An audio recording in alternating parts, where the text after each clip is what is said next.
جی وعلیکم السلام ورحمۃ اللہ وبرکاتہ۔ جی میں ان چیزوں سے زیادہ اس لیے متنبع ہوں اور باور ہوں بھائی زین العابدین صاحب، کیونکہ میں کویت میں رہا ہوں۔ تو کویت میں بھی کوئی شخص کسی کو جب بلاتا ہے نا، تو اس کا ویزا لگانے کے لیے اس کو اپنا مکتب شو کرنا پڑتا ہے، اس کو اپنی مینٹیننس دکھانی پڑتی ہے، اس کو اپنا شرکہ شو کرنا پڑتا ہے، اس کو اپنی بینک اکاؤنٹس دکھانی پڑتی ہے، اس کو یہ شو کرنا ہوتا ہے کہ میں اتنے بندے بلا رہا ہوں اور میرے پاس یہ کام ہے، اور اس کی پھر فنیشنگ، اس کی ڈیکوریٹڈ، اور اس کے علاوہ اس کے وہاں کے اخراجات، بجلی کے، اس مکتب کے، اس آفس کے کرائے، یہ سب کچھ اس کے ذمہ ہوتے ہیں۔ تو پھر آپ بتائیں، یا تو پھر حکومت ان چیزوں کو فری کرے جو کہ حرام کھا رہی ہے، یا پھر حکومت اگر حرام نہیں کھا رہی اور واقعتاً وہ لوگوں کو مین پاور کے لیے بلانا چاہتی ہے تاکہ وہ ادھر آ کے کام ڈھونڈیں اور اپنا کام کریں، تو پھر مکتب والے بیچارے کیا کریں گے؟ وہ کہاں سے دیں گے پیسے؟ مکتب کے کرائے، اس کی بجلی کے کرائے، اس کے وہاں کے مینٹیننس کے کرائے وغیرہ وغیرہ، وہاں کے آفس بوائے کی تنخواہ، اس کے علاوہ ان کے اخراجات، کھانے پینے، رہائش کا۔ اس لیے علماء کرام نے اس ساری صورتحال کو دیکھ کر اب ان لوگوں کے لیے کہ جو بیت سے منگوائے جاتے ہیں اور ان کے پاس اگرچہ پیسے ان کو لے کر وہاں پر ایڈجسٹ کیا جاتا ہے، بشرطے کہ وہ ان کو وہاں ایڈجسٹ کریں یا ان کو وہاں روزگار دیں یا وہاں ان کو مستقل فری ویزا، یعنی فری ویزا سے مراد ان کو آزاد ویزا دیں کہ وہ وہاں اپنا کام ڈھونڈیں۔ لیکن کام ڈھونڈنے کے لیے ان کو کسی کے رحم و کرم پہ نہیں چھوڑنا، بلکہ ان کے کوئی عزیز و قارب ہیں، ان کے رحم و کرم پر، جیسے آپ اپنے بھائی کو بلا رہے ہیں تو آپ اپنے رحم و کرم پہ اس کو بلائیں گے، یہ تو نہیں کہ وہ بھیک مانگتا پھرے گا جیسے سعودیہ میں کرتے ہیں۔ تو اس طریقے سے اگر مین پاور کی ویزے ہیں اور وہاں پر کام اگر ہے تو بہت اچھی بات ہے،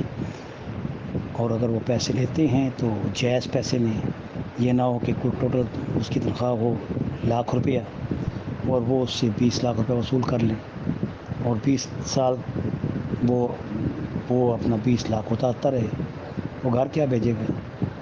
اس لیے اس کی ایک شرح پرسنٹیج مقرر ہونی چاہیے۔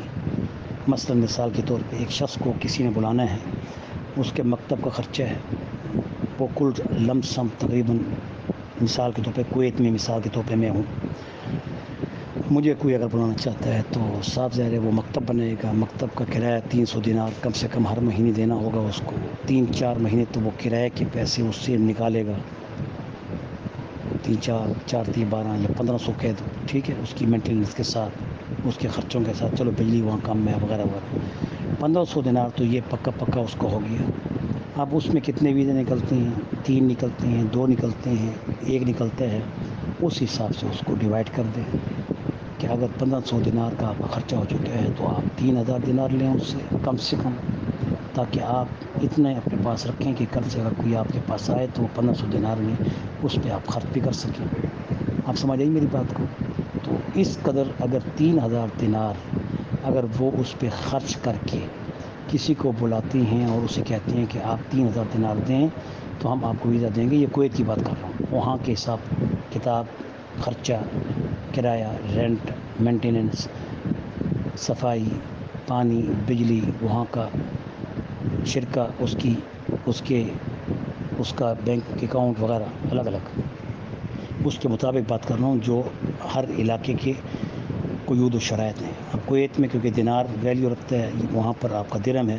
اس حساب سے میں نے آپ کو بتا دیا ہے کہ آدھ و آدھ خرچہ اس کا بڑھا کے آپ لے سکتے ہیں، تاکہ کل سے اگر وہ آئے تو اس کی وہ مینٹیننس، اس کا خرچہ، اس کا اگر آپ کو اپنے رحم و کرم پہ رکھنا ہو تو اس کے لیے اس کی مصیبت کو اٹھانا آپ کے لیے آسان ہو۔ تو شرعاً یہ جائز ہے، اگر کوئی احسان کرنا چاہے اور اپنی جیب سے لگا کر کسی غریب کو بلانا چاہے تو پھر یہ بہت بڑا صدقہ ہے اور خیرات ہے، ورنہ فی نفسی ہی کوئی شخص پیسے لے کر، جائز پیسے، زائد نہیں، جائز، منافع غبن فاحش نہ ہو۔ غبن فاحش اسے کہتے ہیں کہ جو مارکیٹ ویلیوز ہے اور جو خرچے ہیں وہی، اور اس کے علاوہ اتنا کہ جس سے اس سے بعد میں اس کی سیفٹی ہو، بس اتنے ہی، لے کر اگر کسی کو بلایا جائے تو شرم جائز ہے، کوئی حرام نہیں ہے۔ آپ کا بھائی مفتی ڈاکٹر امداد اللہ محمود فرید، رئیس دارالفتہ جامعہ مظاہر العلوم، آر بازار، لاہور، کینٹ۔